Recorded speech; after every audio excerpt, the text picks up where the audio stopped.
कैसे हैं आप सभी लोग। आप सभी का स्वागत है अपने YouTube channel learn with focus पर। हम लोग क्या पढ़ रहे थे, फिजिक्स में भी हम लोगों ने मैग्नेट का एक लेक्चर पढ़ा था, बायो-सेवर्ट का नियम। हमने ये भी सीख लिया था कि ओरेस्टेड ने क्या बताया था कि जब भी किसी रेखीय या धारावाहिक या चालक तार में धारा को प्रवाहित कराते हैं तो उसके चारों ओर चुंबकीय क्षेत्र बन जाता था। फिर बायो और सेवर्ट ने वो चुंबकीय क्षेत्र कितना बनता, एक छोटी सी अल्पांश लंबाई के कारण उसको ज्ञात कर लिया था कि इतने के कारण इतना होगा। अब बात आती कि मान लीजिए कोई लंबा वायर हो, लंबा तार हो, तो उसके कारण कितना जो है मैग्नेटिक फील्ड बनाएगा पूरे के कारण उस पॉइंट पे, तो उसको निकालते हैं आज। तो हम लोग क्या पढ़ेंगे कि किसी लंबे, है ना, लंबे और सीधे तार कैसा होना चाहिए, सीधा, लंबे सीधे धारावाही चालक होना चाहिए। चालक इसलिए क्योंकि तभी करंट फ्लो होगी। चालक तार के कारण चुंबकीय क्षेत्र की तीव्रता, ना, चुंबकीय क्षेत्र की तीव्रता आप लोग पढ़ेंगे। तो हम लोगों ने क्या देखा कि स्ट्रेट, है ना, कैसा होना चाहिए,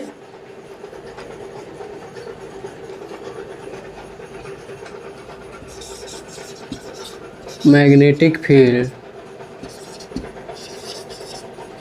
स्ट्रेट कैसा होना चाहिए, स्ट्रेट करंट कैरिंग कंडक्टर, ना, करंट ड्यू टू स्ट्रेट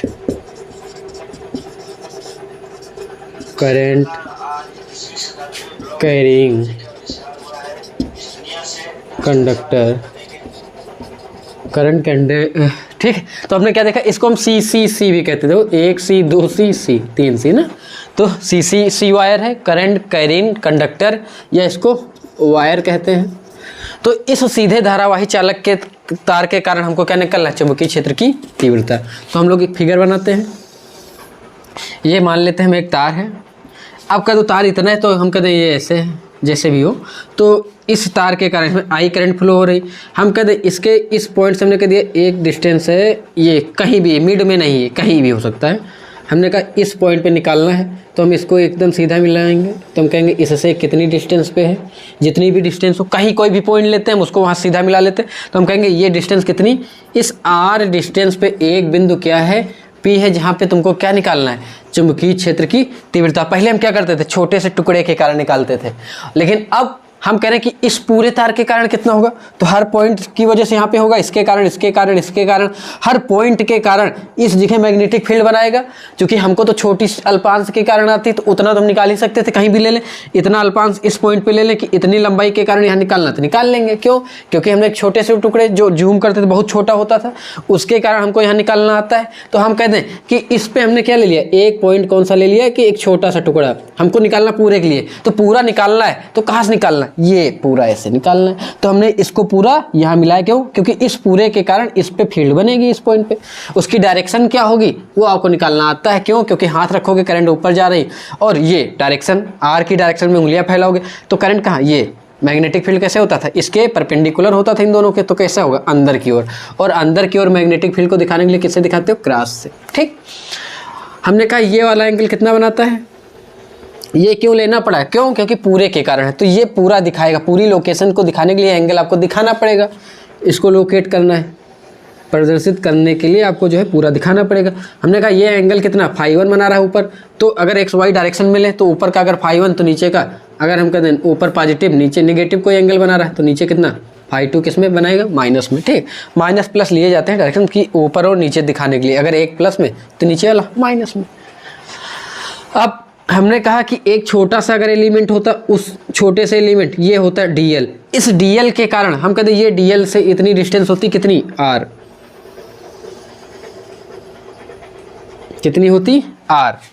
अब इसके कारण हम कहते हैं ये वाला एंगल बना रहा था इस समय कितना, फाई बना रहा था, कितना, फाई। इसके कारण आपको निकालना आता है। तो हम कहते हैं इन दोनों से ये कितना एंगल बनाएगा, इस एंगल का नाम दे दिया मैंने डी फाई, कितना, डी फाई। ठीक है, अब हम कहते हैं इस डीएल के कारण यहाँ पे जो चुंबकीय क्षेत्र बनेगा वो तो डी बी बनेगा। डिस्टेंस हमने इसकी मेजर कर ली, ये आर है। तो जो जो हम मेजर मानते जाएंगे उनको बाद में हमको हटाना पड़ता है। दिया क्या है, ये पूरी डिस्टेंस कितनी, आर दी है, और एंगल φ1 φ2 जो उसको लोकेट करता है कितना बनाएगा उसके ऊपर डिपेंड करता है, ठीक है। तो हम कह दें कि इस स्मॉल एलिमेंट DL के कारण, DL एलिमेंट के कारण, अवयव के कारण बिंदु P पर dB मतलब चुंबकीय क्षेत्र की तीव्रता, बायो सेवर्ट के नियम से आप लोग बताइए, μ0/4π IDL, ये आप लोग निकाल चुके थे, साइन थीटा अपान क्या होगा, R² होगा। और यहाँ पे लिख देना बाई बायो सेवर्ट लॉ ना, किसके नियम से, बाई बियो-सावा रूल जिसको कहते हैं, या बायो सेवर्ट के नियम से हमको ये इतना पता चल गया। लेकिन कितने के कारण, इस DL एलिमेंट के कारण, ठीक। अब हम कह दें कि DL कितना था, हम इसको फाइंड करना चाहते हैं। तो हमने कहा इस पे हमने यहाँ पे परपेंडिकुलर मिलाया और ये बनाया कितने का, 90 के, ये पूरा कितना बनाएगा, 90। हम कह दें इस एलिमेंट के कारण ये एंगल कितना बनाता था, थीटा, यही थीटा दिया हुआ है कि ये थीटा बनाता था, R डिस्टेंस पे था, इसके कारण बियो-सावा रूल से, यही तो फार्मूला होगा, थीटा बना रहा, R दूरी पे था, ठीक। हमने कहा इस पॉइंट को हम नाम दे दें P, इसको नाम दे दें Q। तो इस PQ, तो हम कहते हैं यहाँ से साइन थीटा कितना होगा, तो साइन थीटा बराबर लंब सामने की भुजा क्या होती है, हमको ये एकदम याद रखना पड़ेगा कि ये थीटा, तो इस थीटा के जो एंगल आप लेंगे उसके सामने क्या होता है, लंब होता है, और ये 90 बना रहा है तो इसके सामने का कर्ण होगा, तो लंब बटे कर्ण। तो साइन थीटा, चूंकि साइन थीटा बराबर लंब बटे कर्ण, लंब कितना PQ बटे कर्ण कितना DL, तो यहाँ से PQ निकालो, तो PQ equal to DL sine theta, put in equation 1। तो इस DL साइन थीटा की जगह हम कितना रख देंगे, PQ रख देंगे। तो हमको क्या नज़र आया, DB equal to μ0/4π into I कितना PQ अपान R², ठीक है। अब हमने कहा अगर ये थीटा था, कितना था, थीटा, अब हमको ये PQ निकालना है। तो देखो ये क्या, एक रेडियस ही बनाता है जब बहुत कम एंगल बनने, याद रखना ऐसे, ये चाहे ये हो, ये एकदम छोटे से एंगल के लिए दोनों आपस में आर्क और ये लंब बराबर ही होगा, तो इसको हम आर्क के बराबर ही ले लेते हैं। तो कोण बराबर क्या पढ़े थे बचपन में, चाप बटे त्रिज्या, चाप को कहते हैं आर्क, त्रिज्या को क्या कहते थे, रेडियस, कोण को एंगल। तो एंगल इक्वल टू क्या होता है, आर्क अपान रेडियस। तो यहाँ पे ये कोण अगर d लोगे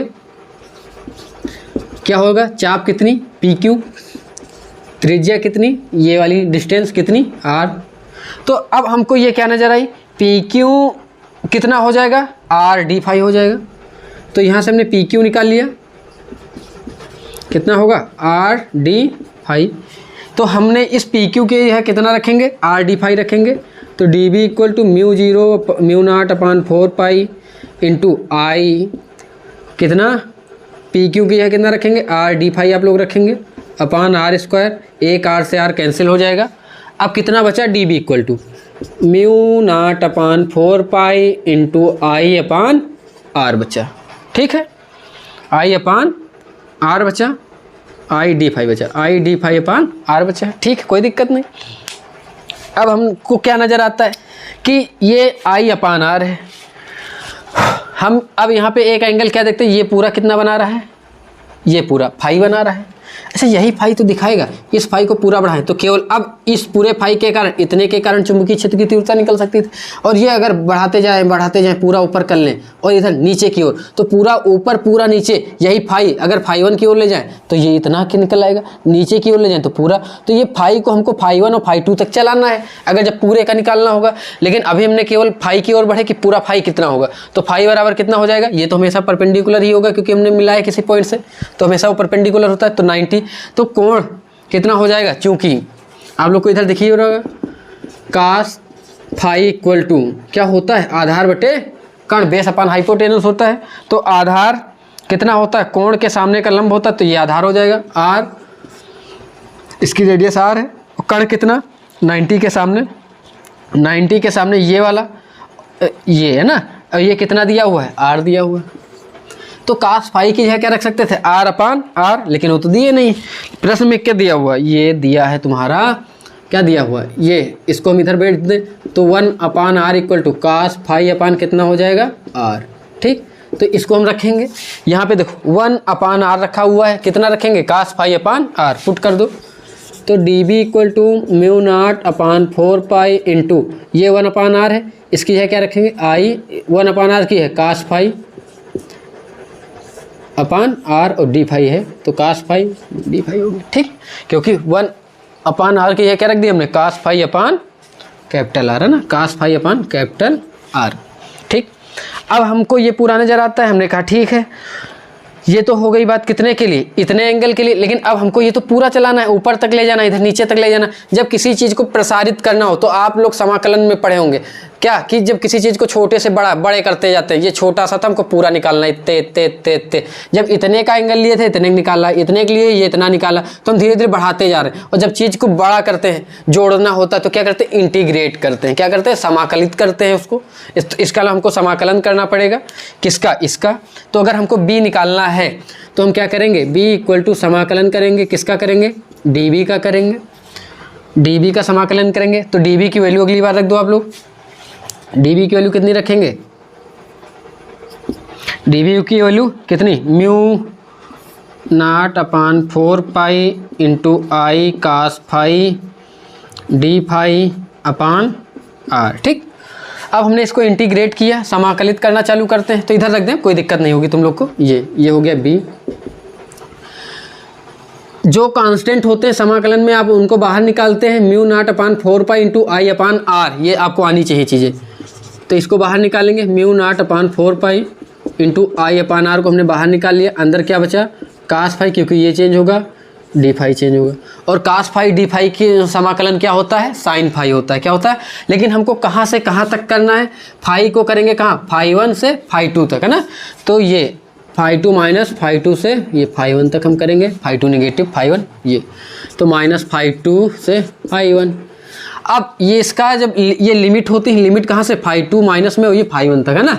तो b equal to mu naught upon 4 into I upon r, cos phi d phi का समाकलन करेंगे तो आपका साइन फाई आएगा। जो लिमिट होती है उनको ऐसे लगाते हैं, फिर लिमिट कितनी, फाई 1 अपान फाई, ये बच्चे तुम लोग पढ़ ही चुके, समाकलन मैथ में पढ़ ही रहे होगे, कोई दिक्कत है ही नहीं।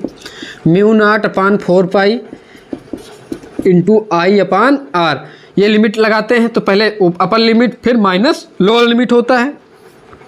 अपर लिमिट कितनी हो जाएगी, साइन फाई 1 हो जाएगी, माइनस लोअर लिमिट कितनी, माइनस का फाई 2 है। अब माइनस माइनस क्या हो जाएगा, प्लस होगा। तो हमने कहा b equal to mu naught upon 4 into I upon r, ये माइनस माइनस प्लस हो जाएगा, कितना बचा, साइन फाई 1 प्लस साइन का क्या आया है, फाई 2, ठीक। तो हम लोगों का ये आंसर b इक्वल टू आ चुका है आपके लिए। यही प्रूवमेंट होगा, इस पूरे के कारण इतनी चुंबकीय क्षेत्र की तीव्रता होगी b, ये पूरा निकाल लेंगे। ये एंगल दिया हुआ है। अब हम कहते हैं एंगल कभी कभी इसको हम इतना आगे लेते चले आएँ, जितना आगे लाएंगे फाई 1 फाई 2 बढ़ता जाएगा। और एक समय आए कि ये पूरा बहुत बड़ा हो, और उस बड़े पॉइंट के कारण हम कहते केवल हमको निकालना था, ये लंबाई इतनी बड़ी थी और इससे केवल इसी दूरी पर निकालना था। तो जब ये एंगल बनाएंगे तो लगभग 90 के अप्रॉक्स ही बनेगा। तो ये फाई 1 फाई 2 मिलकर कितना बना देंगे, 90 बना देंगे मिलकर। पूरा कितना हो जाएगा उस समय जब एकदम नज़दीक आ जाए, हम कहें कि डिस्टेंस p क्या हो, तार के एकदम नज़दीक हो ना, बहुत नियरेस्ट हो, तब क्या होगा, फाई 1 प्लस फाई 2 क्या हो जाएगा तुम्हारा, 90 बन चुका होगा। और ये जब अगर 90 फाई 1 इक्वल टू क्या हो जाएगा, फाई 2, और ये कितना बना देगा, 90 बना देगा। क्यों, क्योंकि दोनों मिलाकर एकदम पास में आ जाए तब तो 180 टोटल होगा। तो 90 के एंगल होंगे, देखो ऊपर वाला एकदम बड़ा, नीचे। तो अब इसमें हमको क्या नज़र आता है, हम दोनों की फाई 1 फाई 2 की वैल्यू रख दें, कितना, 90। फाई 1 फाई 2 इक्वल टू कितना हो जाए, 90। तो b इक्वल टू कितना हो जाएगा, वो कब होगा, स्थिति जब एकदम नज़दीक आ जाए, p जो है इस तार के एकदम नज़दीक आ जाए। Mu naught upon 4 into I upon r into sine 90 plus phi 2 की जगह फिर साइन 90, दोनों की वैल्यू कितनी होती है, 1 1 ही होती है, हम रख देंगे अगली बार। 1 1 जोड़ोगे कितना हो जाएगा, 2 होगा। तो b इक्वल टू कितना हो जाएगा, mu naught upon 4 into I upon r, ये कटेगा। तो यहाँ से चुंबकीय क्षेत्र की तीव्रता निकालेंगे, म्यू अपान 4 इंटू आई अपान क्या होगा, आर, ये 4 नहीं 2 कट के आ गया, तो ये हो जाएगा। बाकी हमने इसकी प्रॉपर्टी सीख ली, बी निकालना सीख लिया। अगली बार सीखेंगे कि वृत्ताकार लूप है, एक सर्कुलर कॉइल है, उसके कारण उसके एक्सिस से एक्स डिस्टेंस पे जो है चुंबकीय क्षेत्र की तीव्रता निकालना, वो निकालना सीखेंगे। तो आज की क्लास को हम लोग यहीं विराम देते हैं। आपके उज्जवल भविष्य की शुभकामनाओं के साथ शुभ रात्रि।